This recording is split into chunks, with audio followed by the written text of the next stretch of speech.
that music is growing on me I every time. agree.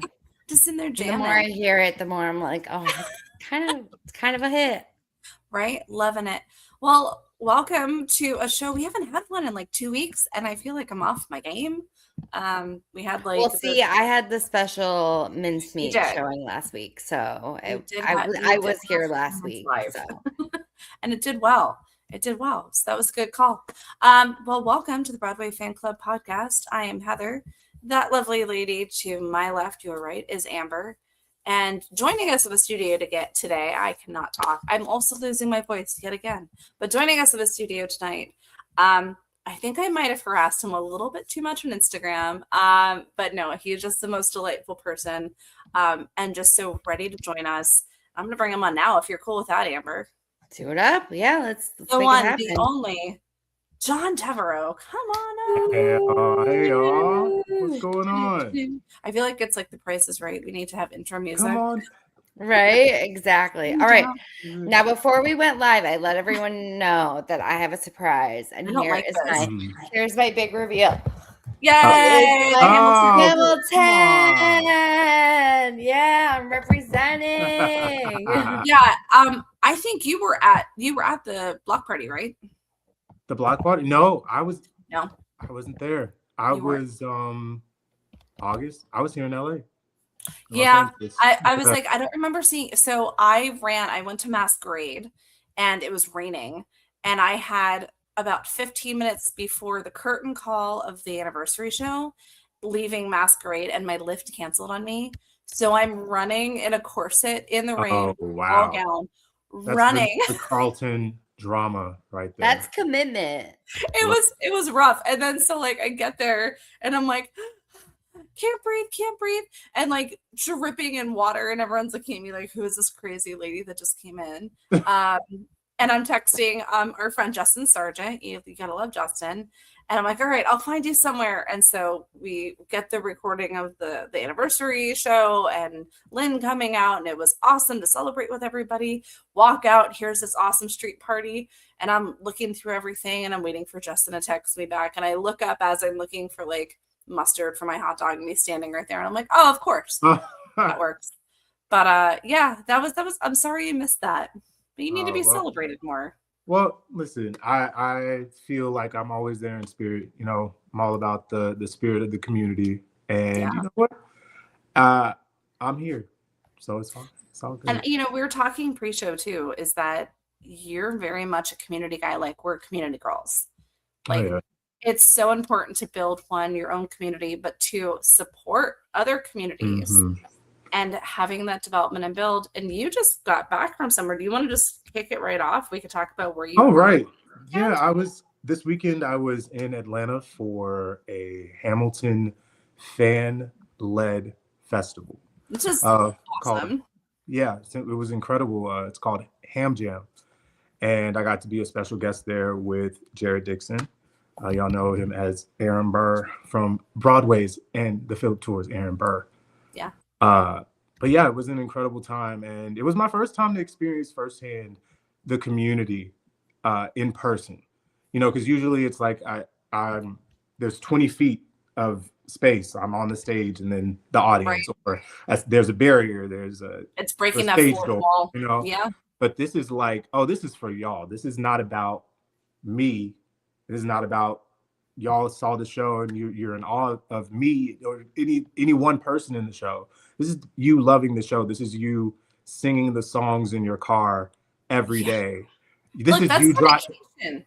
Yeah. They're creating this. I mean, to put on a convention is a lot of work. Oh, yeah. And they're putting on a convention about a show that they love so much that they've created this incredible community. It's beautiful.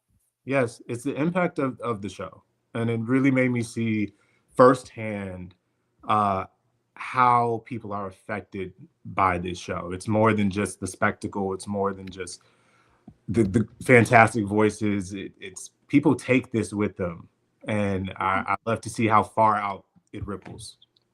Absolutely. Did you have any like key moments where you're like, whoa? I'm sure you had a few, but anything that stands out? Absolutely. During the meet and greets, there was a fan, Tony. She came up and she was crying when she came up to the table. And I'm like, oh, don't cry. What's going on? What? So she's like, I'm just so happy to be here. And I'm so happy to meet you. This show just means so much to me. I'm so happy just to be here. And I said, and that joy that she felt in that moment, I just want everybody to experience. Everybody should have the right to experience that joy. So if one person can do that, I think having hundreds of people in one space where you do have community, where you don't have to say certain things because things are already understood. Sure. You can be as cringe as you want because we're all here for the one thing. Right. But yeah, it was incredible to be in that space for the fans and just be a witness to that. That's a perspective of Hamilton that I haven't seen. One that I'm outside watching people be inside of it. Yeah. Yeah, that's true. Incredible. Like a different side of the fish tank, a little bit. Right. Yeah. The lens changed, so to speak. Absolutely.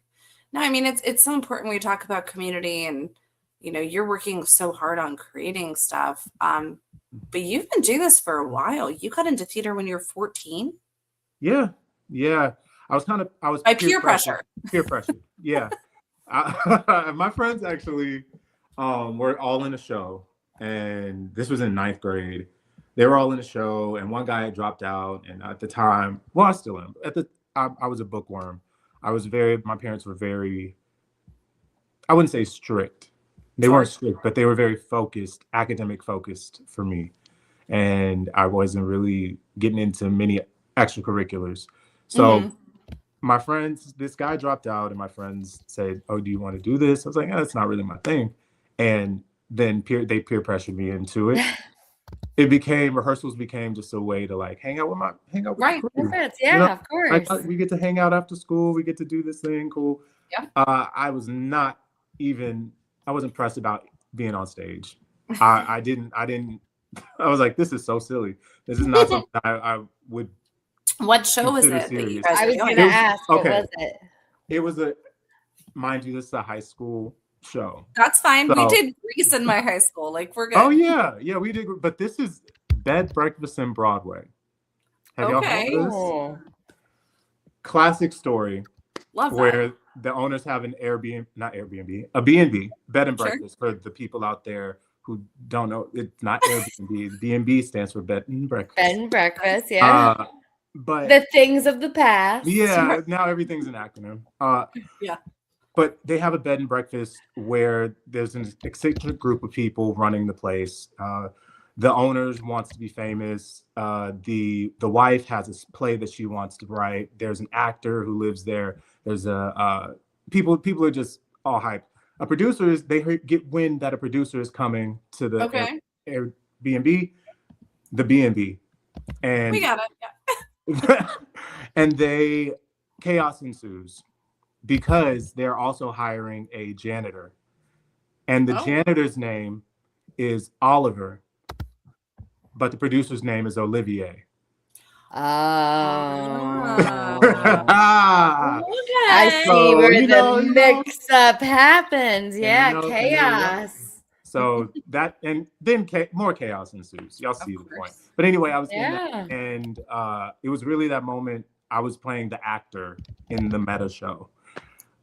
So it was the moment where dress rehearsals were fine. Even in the program, it says, even though John enjoys this as a hobby, he would not pursue it as a career. I still have the program. Tell me that is framed. Yes. Okay. Oh, yeah. I still have the program, and I still have the shirt from the show, the crew shirt. Love but that. it took that moment where I stepped out on stage for the first time in front of people. Right. And I was like, whoa. You got the bug. This is something different than because I also come from a family of athletes. I did a lot of sports as a kid: baseball, football, soccer, track, swimming. I tried and did them all, but there wasn't like that feeling. I wasn't being. Yeah. I know as a kid I was like, okay, I'm running around, I'm doing something, but this was the first time I was doing something and I felt different. Mhm. Like, and I was like Something so woke in the up. moment, you know. Yeah. So that was the first moment that I knew this is the direction I should be moving. I love that. And then you just took off like I, rocket fire. oh yeah, I tried to do the best I can with what I got, like Mariah said. Just I'm Love it. headed. I was very committed. I had never sang like that before the musical at that Right. time, which is Godspell. And then in college, I thought that I was going to get a real degree. You know, I thought I was going to be, I was going to get a degree like that. And then I was about halfway through my sophomore year. Mm-hmm. I was getting my generals finished up, and this theater girly, she was like, we were taking biology together, and she just kept nudging me and saying like, "Oh, you should audition. You should do this. You should do. That's a You good have a great friend. look. You've done it in the Yeah. past. Like you're talented." And eventually I did, and I ended up with a BFA. Long story short, I ended up with a BFA from the theater program. Amazing. So it was kind of, I don't want to say faded, but I No, think but it I really had to was. discover myself what it was. Not discover myself, but discover firsthand. I had to find out that this was the direction I really need to go. And then, I like, mean- years later, you're just like spitting bars as Jefferson Lafayette Right? in like the hardest role possible. Oh, it is a challenge, but I will say I do have, if ever I get another hyphen added, like actor, singer, candle maker, the next one's going to be psychic, because Yeah. Yes. I have these series of tweets that go from I can't even say that, from 2008 from 2008 where I said, where Facebook used to say your name and is. Yep. And Yes. fill out the rest of the status. A long time ago. Says, right? It says John DeVereaux is ready to take his acting career seriously. 2008.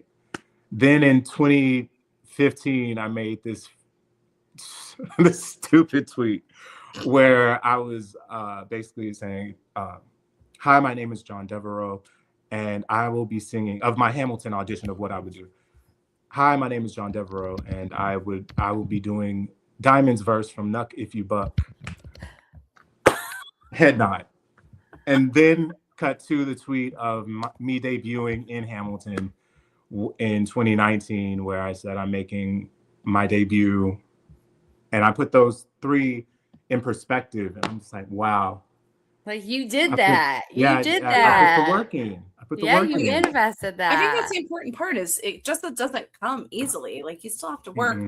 You say that you have this growing up where it's all athletics and you're, going into this, but like theater is a strong, tough sport. I was going to mention Absolutely. that too. Like, and your Holy body cow. is your Yes. instrument and the field and the everything. So like, it's a battle. It's a battle. Like it is. Yeah. That's why you see people on stage. I mean, and it's not about body shape. It's not about what you look like, because these are athletes. Mm-hmm. Everybody who's on a stage professionally is an athlete, and the muscles, the training, the conditioning, breath control. I mean, it's muscles, just because you can't see it or you can't see the work. And I think that's another thing. I think the work for an artist, that kind of 301 level, maybe 401 level work, is making it look effortless, because that's the mystique. Because if you get people thinking, "Oh, I can do that," you're good. Absolutely. Right. And then coming out and stage touring and doing all that after you've just done that marathon run. Whew. I don't know how any Eliza just, I don't know how they do it. Seriously. I don't know how they do it. Because if you're doing it right, one of the things I heard early in my career was, if you're doing it right, you're tired. You're done after the show. And I'm like, okay, that's kind of old school. You don't have to like burn yourself out. You don't have to like crawl out of the stage door. Sometimes. Sometimes it'd be like that.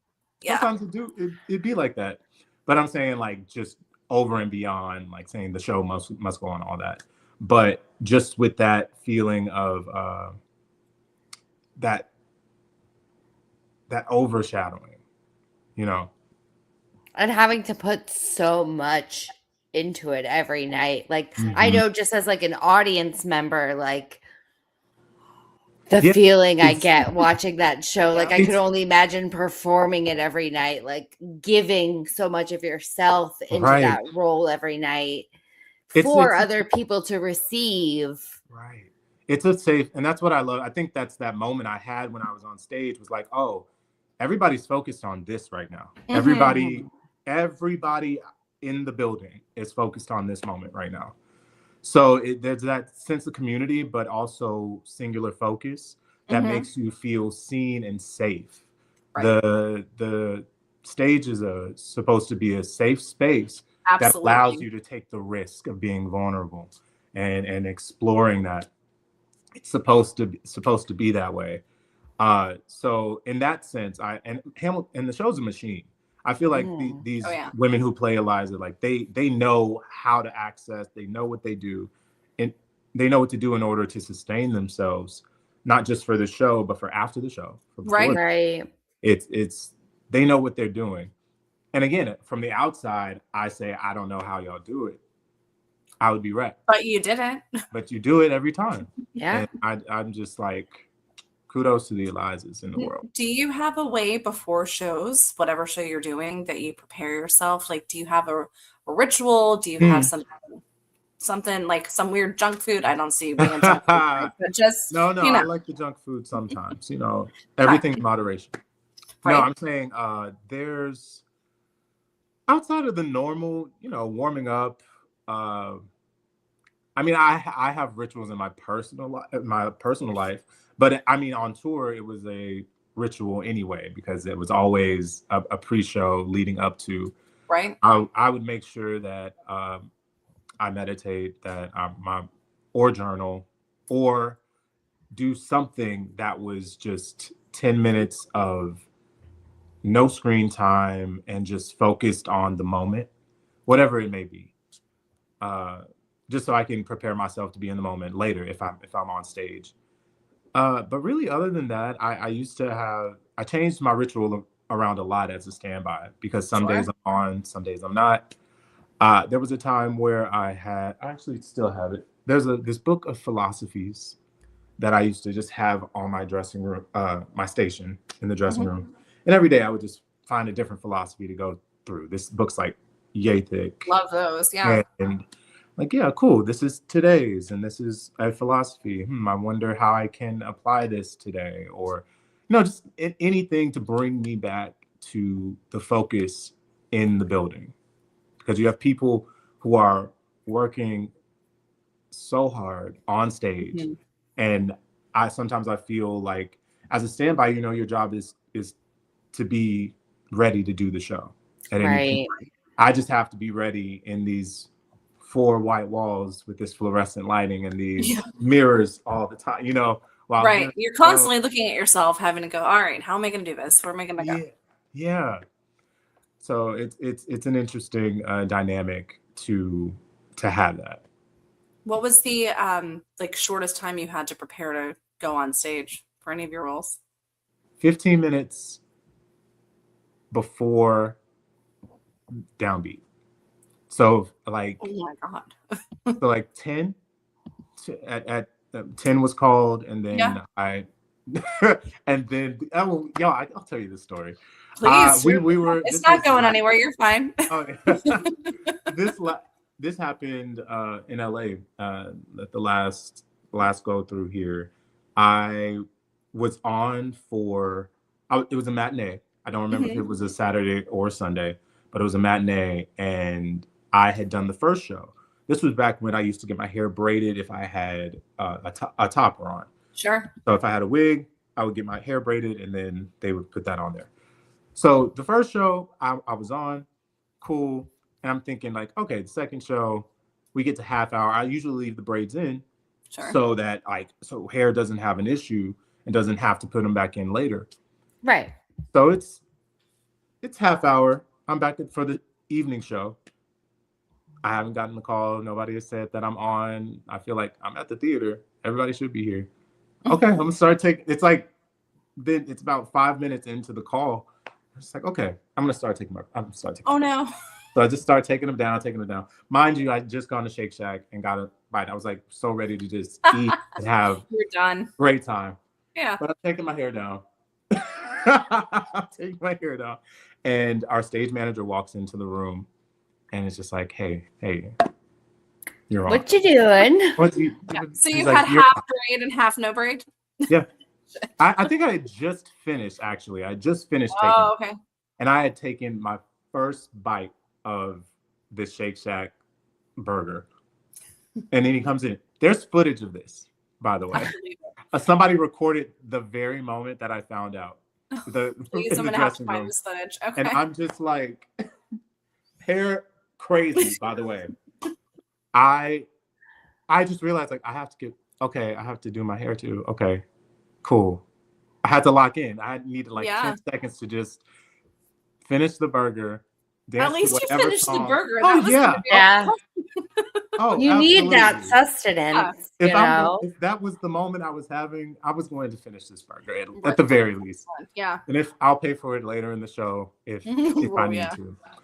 But there's a moment where I'm just shaking my head, dancing to whatever music is playing in the dressing room, like hyping myself up. And that's just like, it was a wonderful moment. But yeah, I think that was the closest I've had to go on. Yeah. But I will say people have had closer.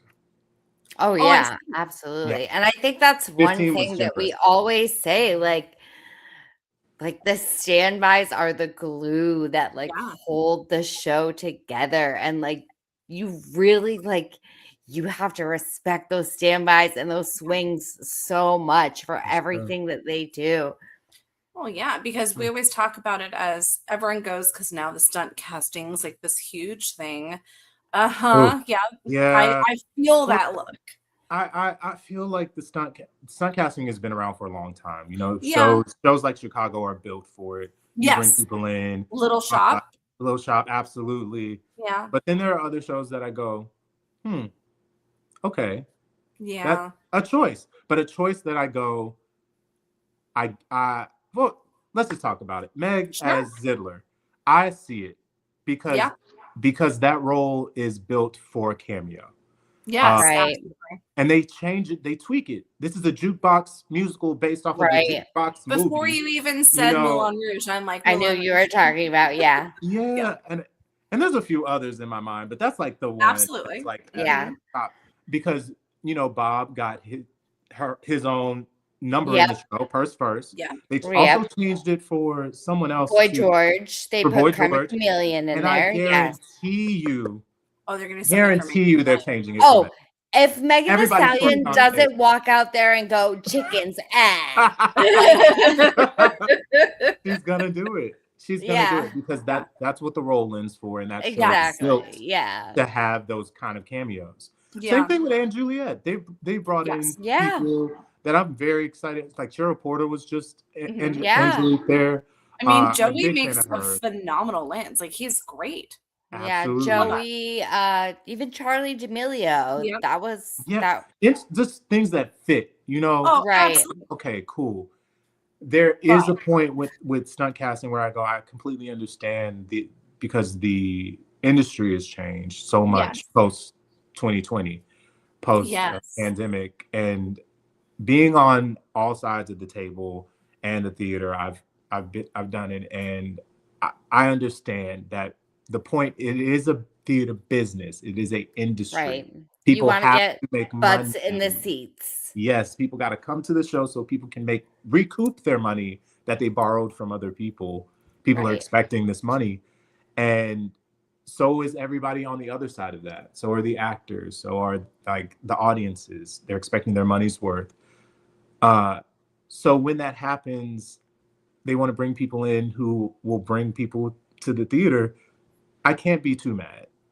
Yeah. But I'm also mad. Two things can be true. We live in a but also, how are you? I'm just gonna put it out there. Yeah. Because this is something that we do. We see a lot of it and we try to like keep it on lockdown. Like, stop. You go to a show expecting to see, let's just use Moulin Rouge. You go to see Megan Thee Stallion, like that's your goal. You're going to see her as Ziedler, which is going to be awesome. You paid the ticket price. You paid the ticket price, and then she's not in it. You've never seen the show before.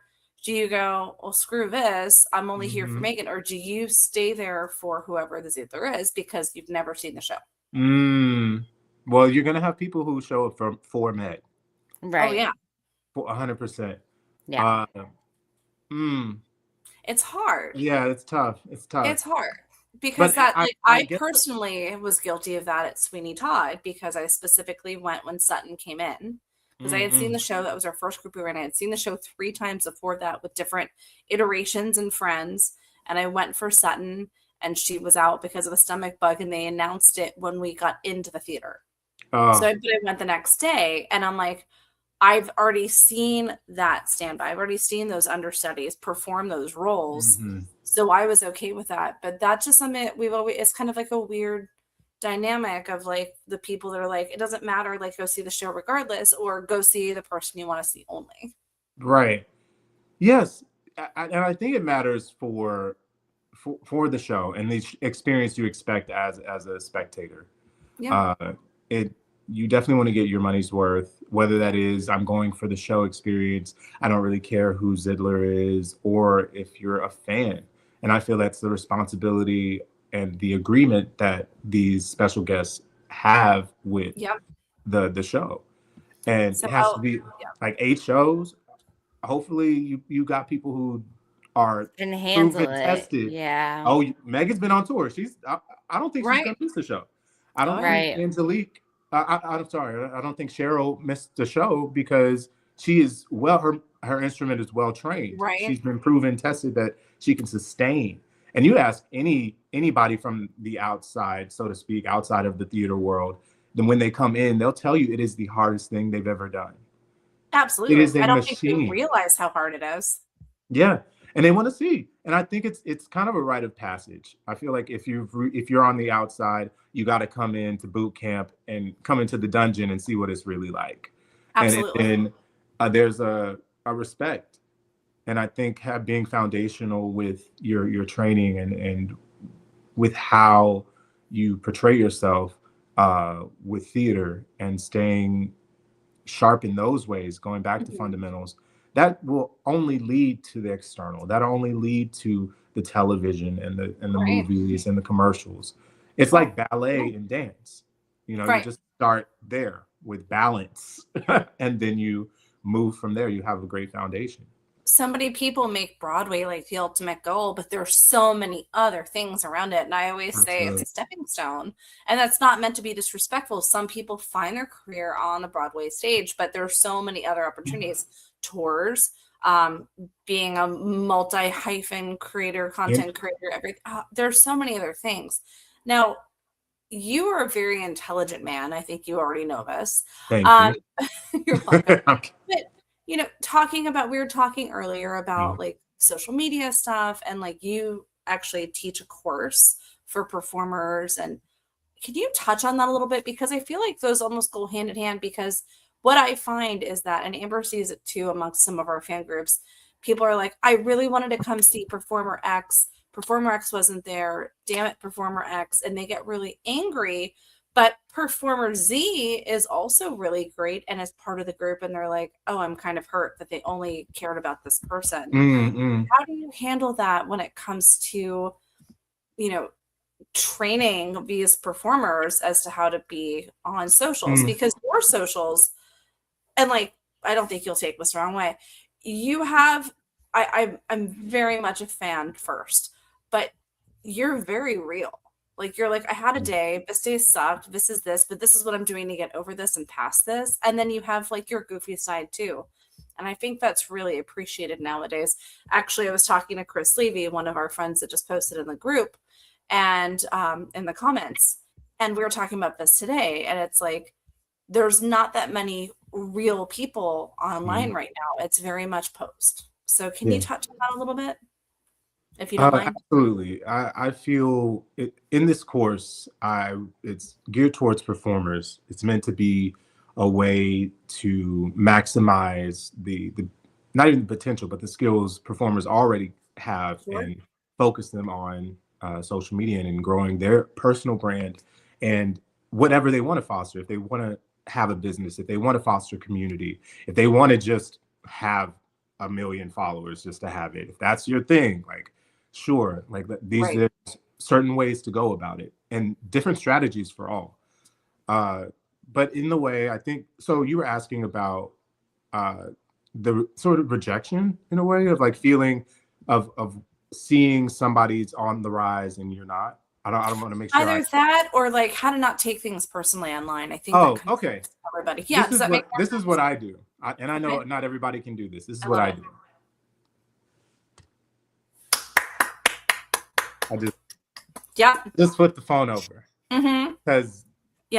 Because it's the cheapest way to get over my shit. family used to say, who's gonna beat me? Who's gonna fight me? Are you gonna fight me? Are we going to fight? Yeah. And if we're not gonna fight, we can just turn the phone over. I love that. You know, and I'm not a fighter.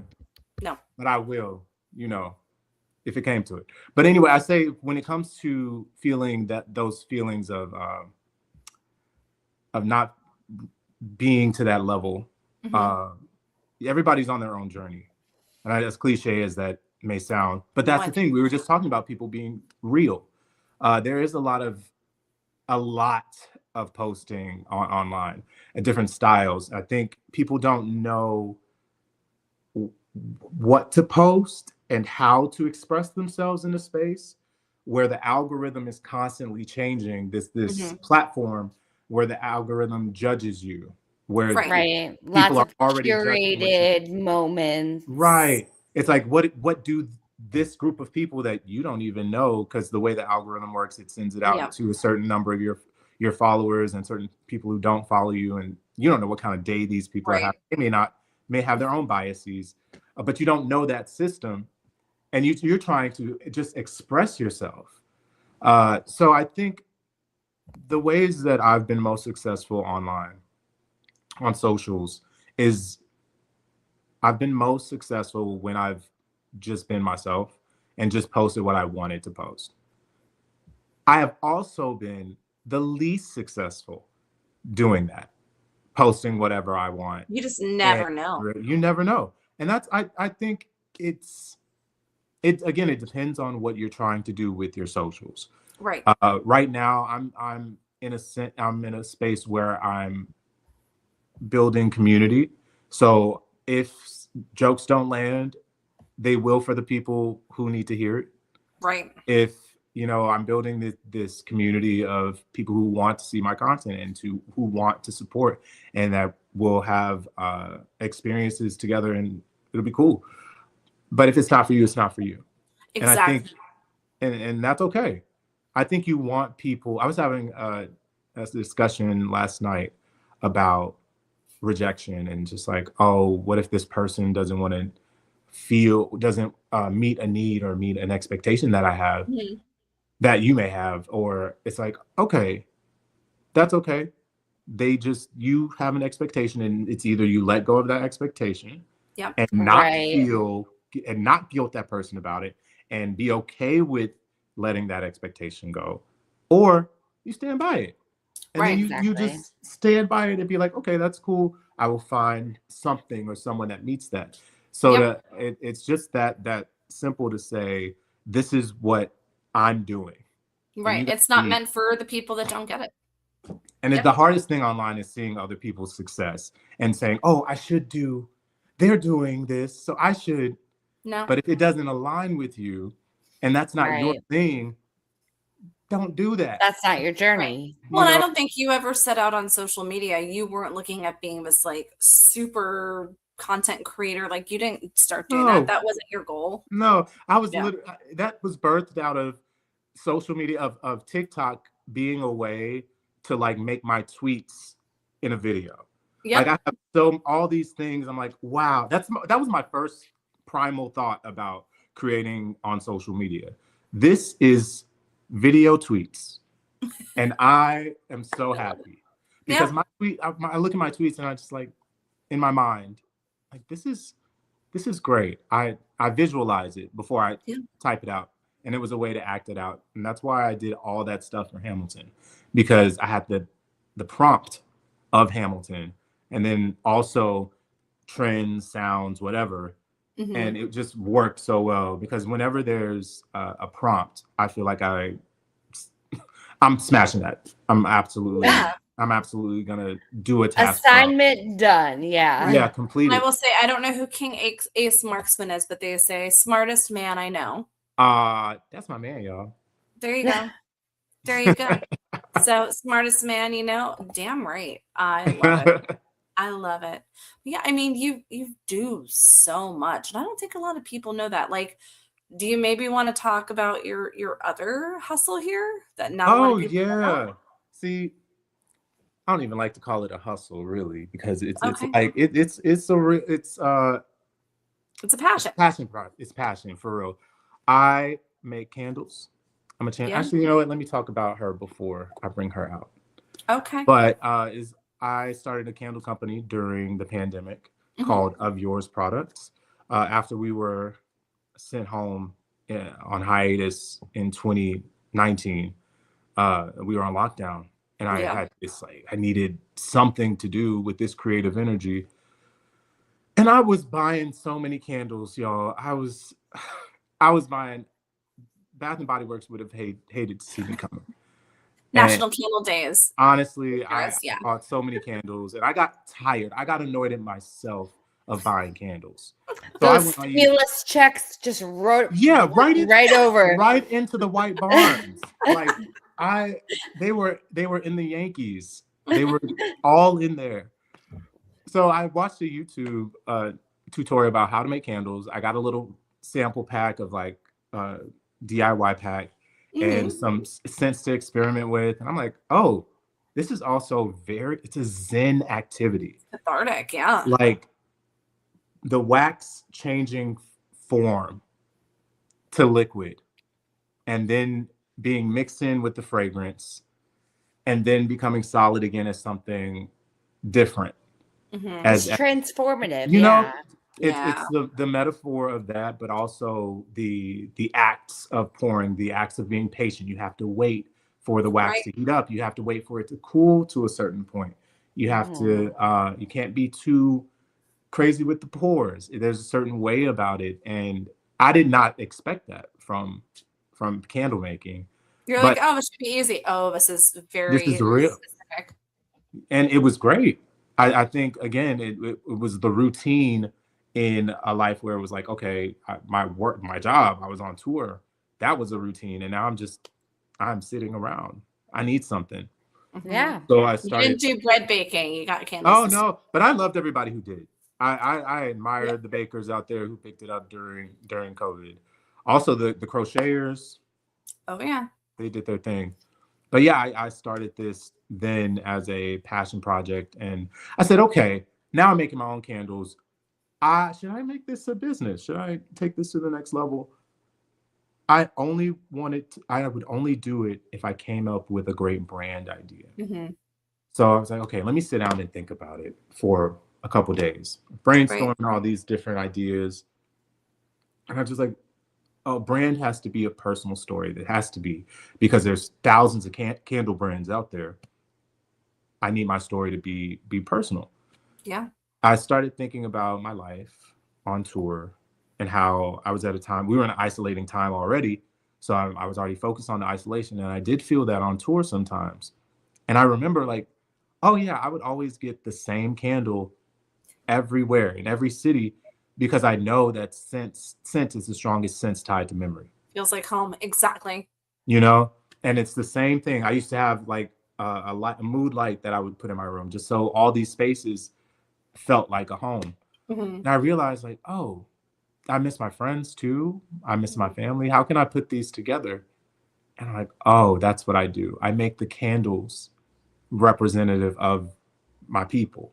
And I curate these scents around what they love or what I love about them. And it doesn't matter if it's a quirky scent, if it's a more mundane scent, it's representative. Again, it's very unique and real. So I was like, okay, they're friends and family of mine. But if I'm making this a business, I'm going to be selling these candles. I'm going to be giving them to people, so they'll be of yours. I love that. So I just came up with that, and I was like, that's a perfect brand story for me. Is. It's very personal to me. Yeah, and I think absolutely. it's one that's not out there. You know, I don't know a lot of candle brands stories. Like, right. is the Yankee They're Candle like, like what's Yankee smell Doodle? good? Okay, great. Right. Yeah. And it's more than just the fragrance. You know, I only do wooden wicks. I use a soy paraffin blend. Look how pretty that Beautiful. looks. Does it crackles? Does it crackly? Oh yeah. She needs her wick cut a little bit, but this is actually a special candle that I made for Ham Jam, for the festival, for the Hamilton fans, and it's called 10 Paces, inspired by Alexander Hamilton, and it evokes the feeling of being on the dueling grounds.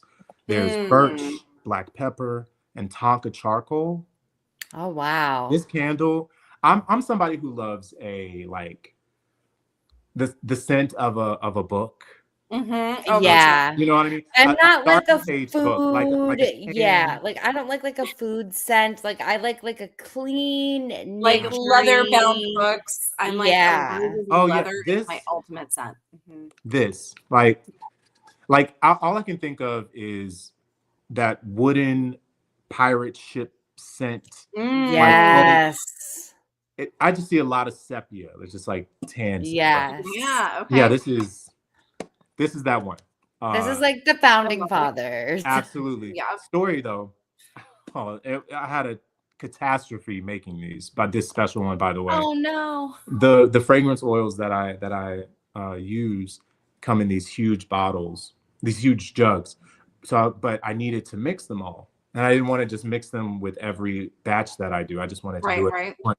I had one of these dispensers that was kind of those coolers where you put in it's with the spigot and everything. Oh, like the punch. One, you know? Yeah. A punch. Yeah, like a camera. I was like, okay, this is big enough. This is cool. I hadn't used it in a long time. I hadn't moved like so many times. Like my stuff got moved around while I was on tour. So I wash it out, I clean it. I put the things in there, and I'm getting ready. I'm like, this is a great idea. This is a great thing to do.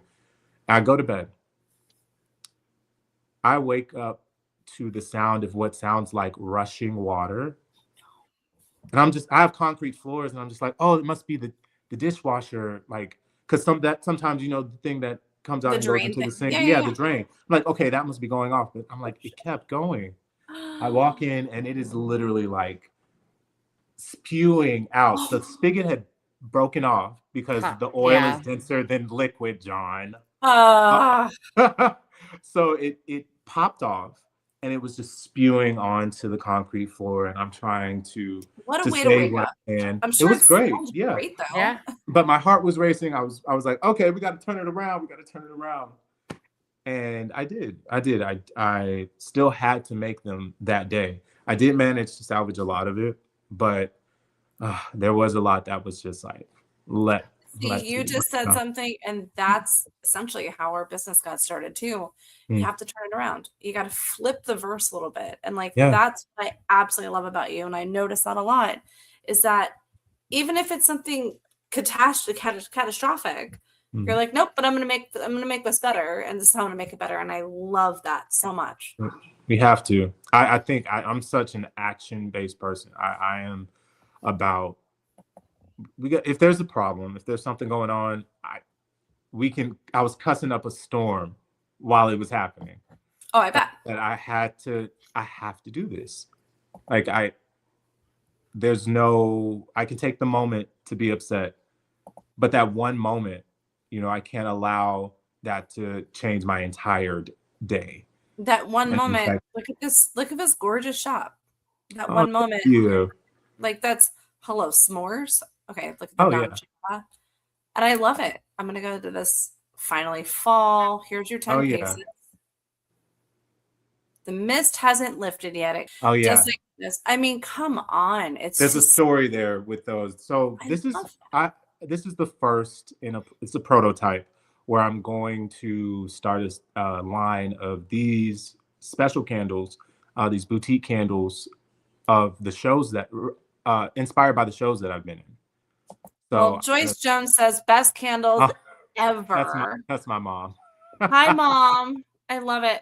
I love the family going on here. But you know what, yeah. Joyce? I can't wait to smell one. Because she has her own candle that I have. She'll appreciate that I have her. That's why she says it's the best, because she already has her.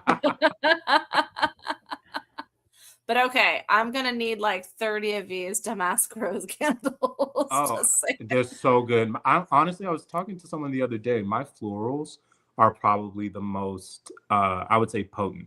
That's what makes my candles different, is that there's a certain percentage of fragrance oil that you can use. And while I was experimenting in 2020, I was like, ooh, it says 10% is the max. What if I do 15 or 20%? Don't do that. Don't do that. Your candles will sweat, and they will be. I actually gave myself the biggest headache when I was experimenting with fragrance. Oh yeah, I had something lit, and I was like, that's what's going on. But now, what makes my candles different is that I do use the max. They are at max safe. You know, I don't skimp on anything, honestly. Quality of tins, quality of wax. I have a special wax that one of the most annoying things about candles is when they don't melt down all the way.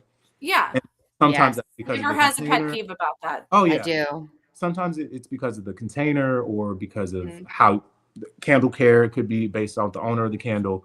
But my wax, I'll wrap my candles in tinfoil. Like, you don't have to do that. That's the thing. I know, but like, I'll get mad enough where I have to.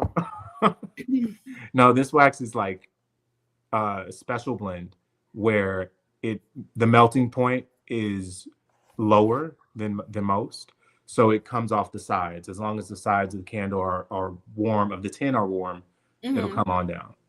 But I love that you have a passion about candles. Like, that's such a cool passion. Cool passion. They have it's a staple in my life, and even more so now, of course. Well, yeah. Now, Chris Levy said, I heard wood wicks. I'm going to need some of those candles, please. So I did just share your website. So if anybody wants to go to www.ofyoursproducts.com/shop, it'll take you right over to 10 Paces, to the Damask Rose, and to everything else that you have managed to create that's going to be beautiful. And you guys might want to stay tuned to both John and our Instagrams, because we might be doing a giveaway. It's possible. And Amber and I might be buying out the whole stock for our houses. Well, listen, that's just fine with me. Right. I think they belong in everybody's home, honestly. Well, now, are you making them all limited edition fragrances, or just 10 Paces is a limited one? 10 Paces is the limited one right now. Like I said, I think I'm going to have a rotating special candle. I love that. That'll be that representative of what show I've been in. But it's still in the working process. I'm kind of building the ship as I sail at this point. You know, that's important too. In life right now, I'm being a bit audacious, and I'm I'm being more done than being perfect. You know, that's where I'm important. aiming. I don't think fix it as we go. Is perfect. Everybody's constantly a work in progress. Right. For sure. Now, I just like kind of to tie in with like the whole Hamilton thing. Sure.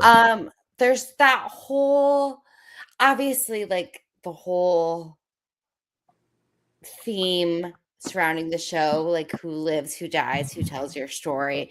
At this point, what is your story that you really want to be told, that you want to be told, you know, about you? Like, what do you think is your story? I love that. I feel that's a very good question. That's not even the hard-hitting question. I know. It's not even a hard question. That's a good one. I feel my story will be that I lived a purposeful life, that I was intentional with what I said and where I was at any time. Uh, it will be.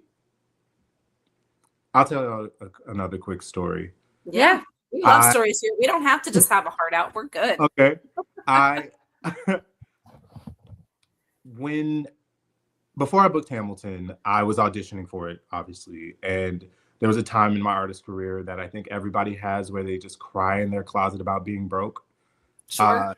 That was me. And I was like, I am, but also not being artistically fulfilled.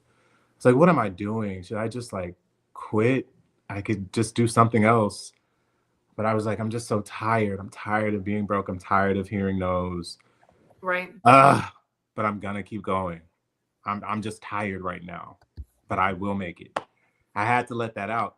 So I think it was later that week I had gone to, and I was asking, like, I was praying in my closet. I was just like, God, please show me where I'm supposed to be and where do I go.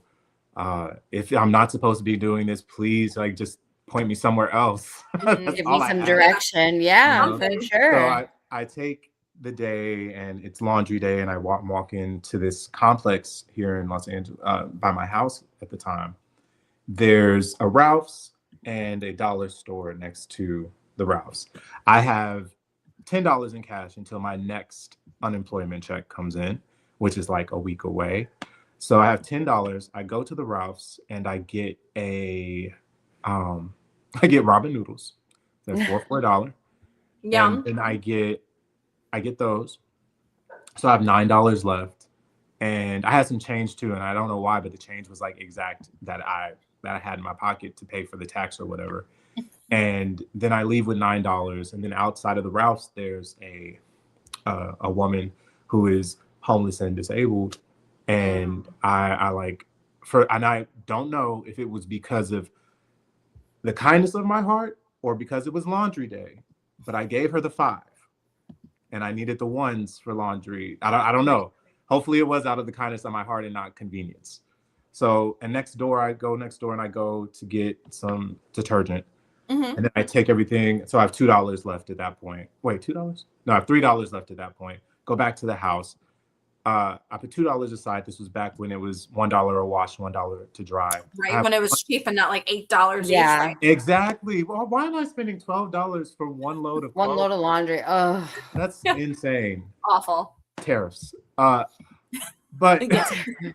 I was left with $1, and I hadn't looked at this dollar. And I look at the dollar, and on one side, with the face, it's written in pen, love on the left side and bless others on the right side. And on the back, in God we trust, was highlighted. So I went from a $10 bill to a $1 bill. And I keep that bill because I think it was maybe a month later I moved to New York, and then everything happened 2 months after that. Yeah, right. Like I was on the road. So there's that. And that is my purpose. I know that as long I've lived a life that I've been watched over spiritually and covered and protected by the angels here on earth, like my mother and my friends and everyone in my life who is, again, these candles, like they're my angels, even though I've fallen out with some of these people that are my candles are named after, but I still, like, y'all, that doesn't erase any impact that they've had on me. Right. So I've been covered, and I know that is only because I'm intentional with my purpose.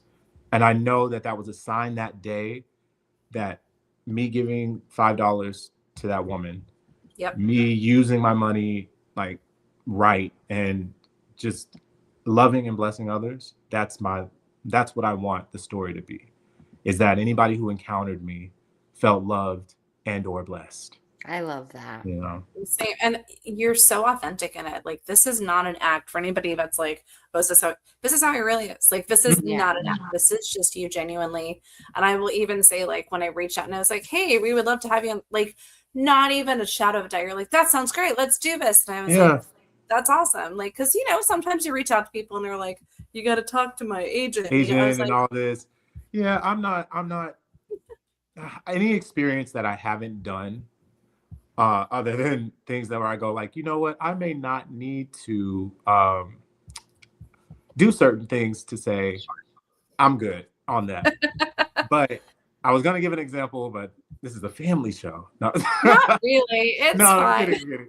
But you know, there are things that we do, and I'm just like, yeah, I want to do it. I want to try it and form an opinion about it. Let me experience this. Life is short.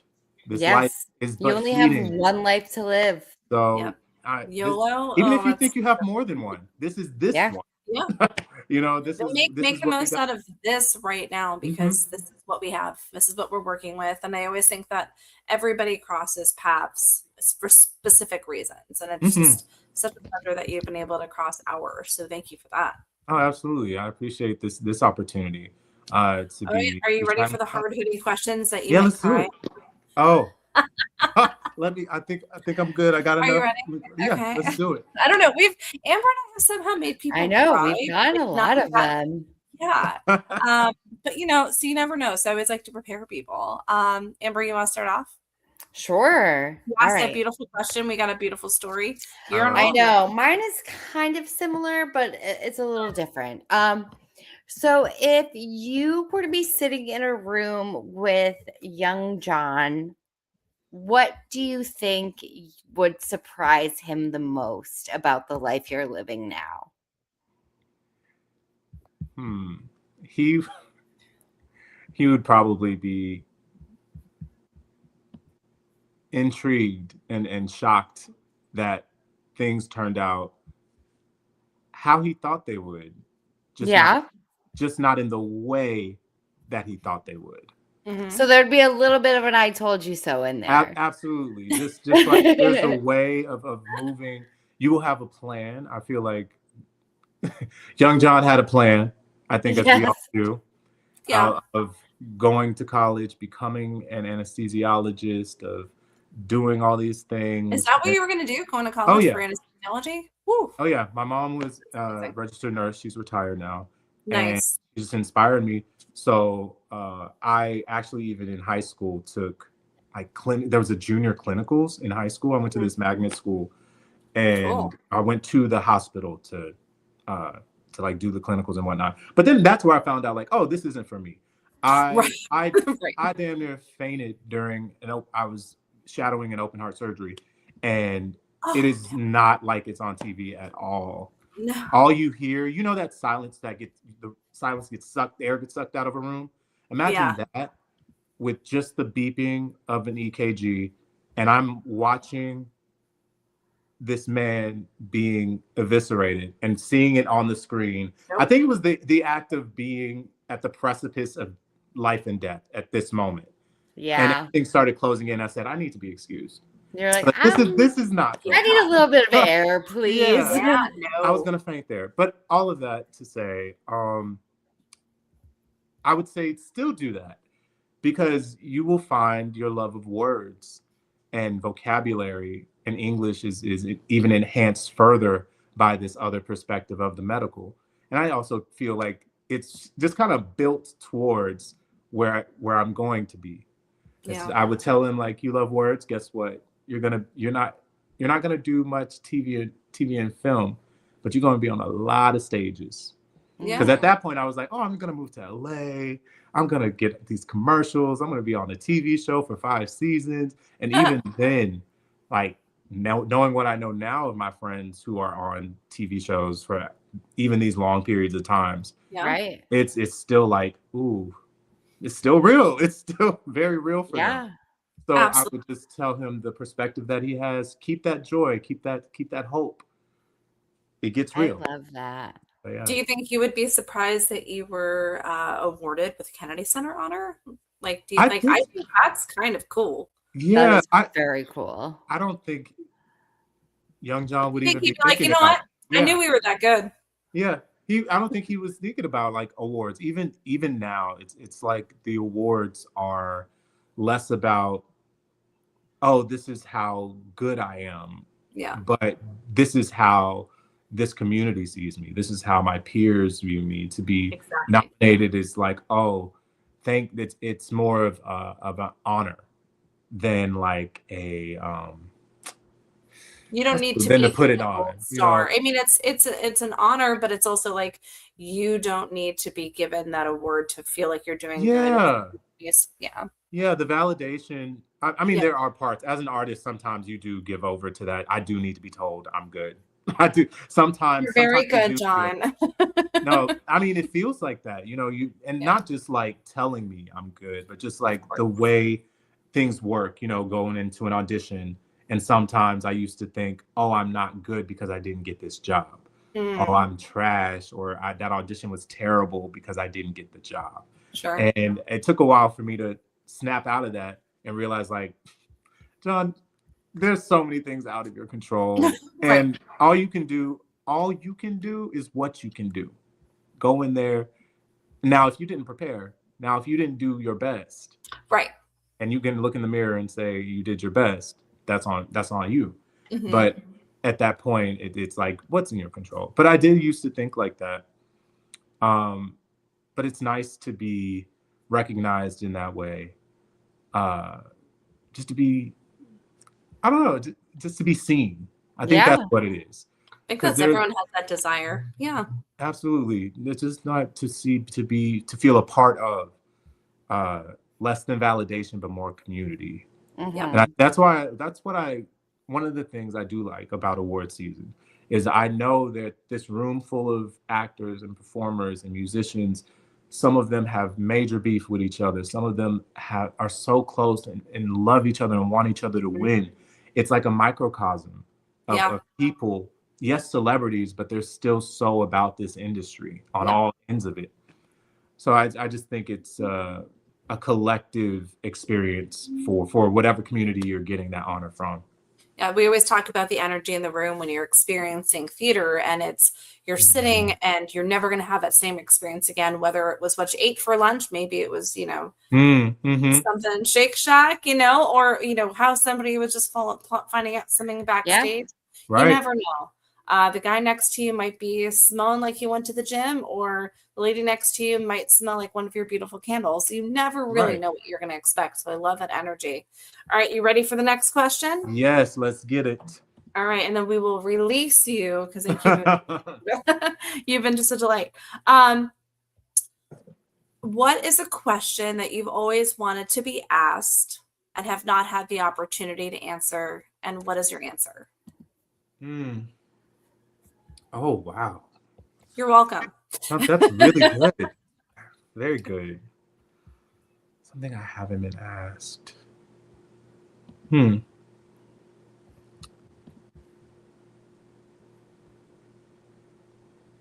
Wow. Sorry. No, don't apologize. I know dead air is bad. No, we don't care. This is what we're here for. We're here to have real moments with incredible people. I want it to be a genuine question.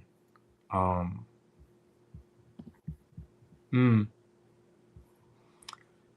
you happy? Oh, that's nice. Are you happy? I feel like there's, and usually in interviews like this, it's mostly about the business and the industry, and I think we deal with the emotional effects. Sure. And I think at this point in my career, I've dealt with a lot of success and a lot of rejection and a lot of movement. So I feel people if someone asked me, am I happy? I would say there's two types of happiness. Just in the way I feel like there are two types of truths. Sure. You have a capital T truth, things that are what people believe in, like what they feel in their hearts and know with their faith, and there's that truth for them, and then there's lowercase t truth that is just 2 + 2 = 4, and I feel it's the same thing with happiness.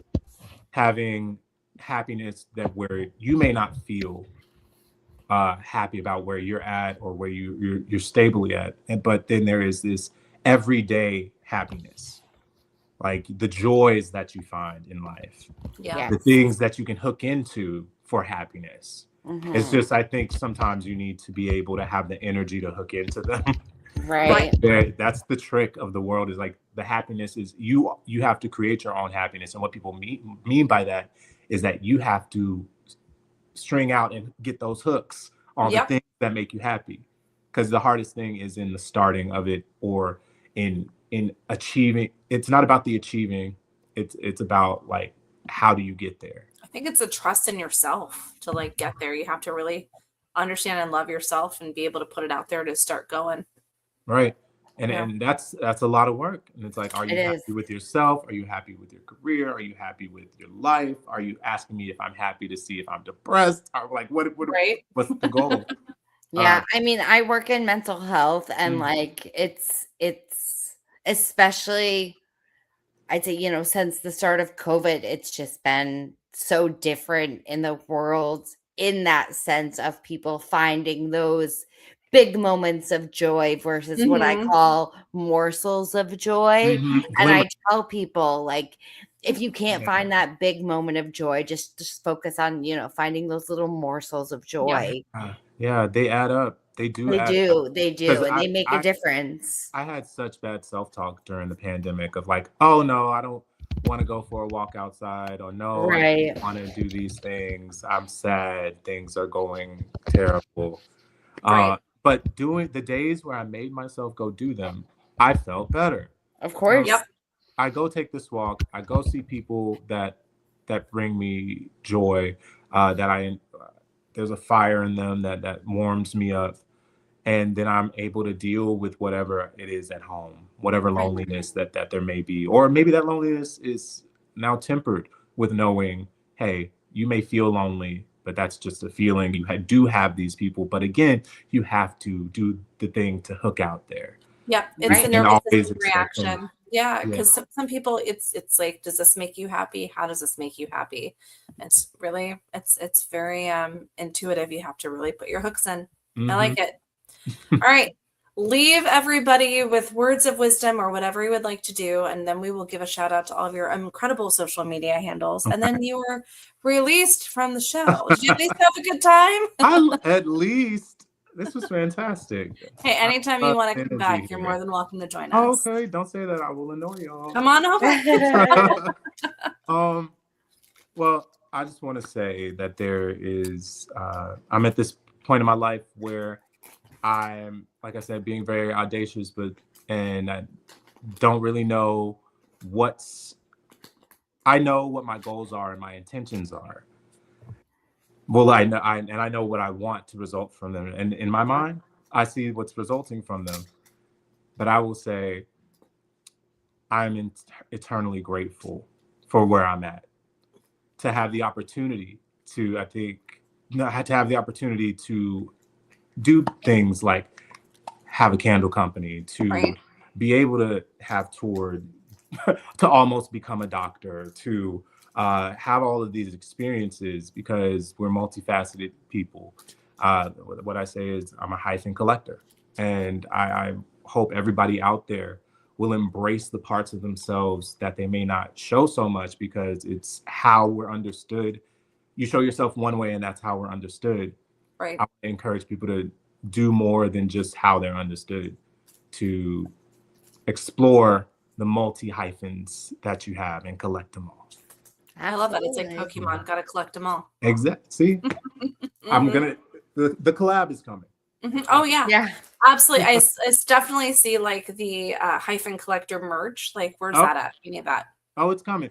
It's all coming, because my brands, my personal brand, the candles, and the influential performer, the course, it's all coming, and awesome. The merch is on the way. They need to keep an eye on. I'm going to disclose information that not many people know. My legal name is Amber -Leigh. So I have been embracing that hyphen my whole life. The original hyphen collector. The original The hyphen. original Yes. hyphen collector. Right Fair there. I love it. I support a hyphen. I cannot beat that. I cannot beat that. John, where can people find you? We've got your Instagram. We're going to put it on the screen, even though it's on you. So if y'all want to find me, I'm at the John DeVereaux pretty much everywhere. Currently working on a website that will be thejohndevereaux.com. But yes, just follow me there. Ta-da! Yeah. And then the other important one is please go check out ofyoursproducts.com/shop. We're gonna need all those candles. Oh, that smells Get good. in there, right? Okay, good. Thank you for the win. We are so excited to see where this endeavor is going to take you. But you're one of those people. It's gonna sound weird. Like, I'm not worried about you. You do such great, incredible things, and you're really good at what you do. So we are so incredibly honored for you to join us today and bring some light. We knew it was going to be one of those shows where we're just going to feel good walking away and ending the show and being like, that was good. It feels like a nice warm hug. So thank you for that. Oh yeah, you're welcome for the hugs. Yes, your hugs for the win. All right, thank you guys, everybody. If you want to download this episode, if you've been watching it live or you want to listen to it later, you can join us directly at www.thebroadwayfanclub.com, or you can go to www.onlybroadwayfans.com. Yes, that is our real podcast website on Broadway. And our merch is coming too. So John, we'll have a merch release party. Let's do it. Well, thank you again for staying a little bit longer than we asked. We really appreciate it so much. Of course. Thank y'all for having me. And absolutely, I'll be back. I'm sure. Yeah, absolutely. Yes, you will be back. Soon you'll see. Don't forget, guys. See, I set them up, you knocked down. Hey, there we go. That's what we're here for. Every Monday night when Broadway is dark, we keep the ghost light burning. Have a good night, everybody. Bye, guys. Bye-bye.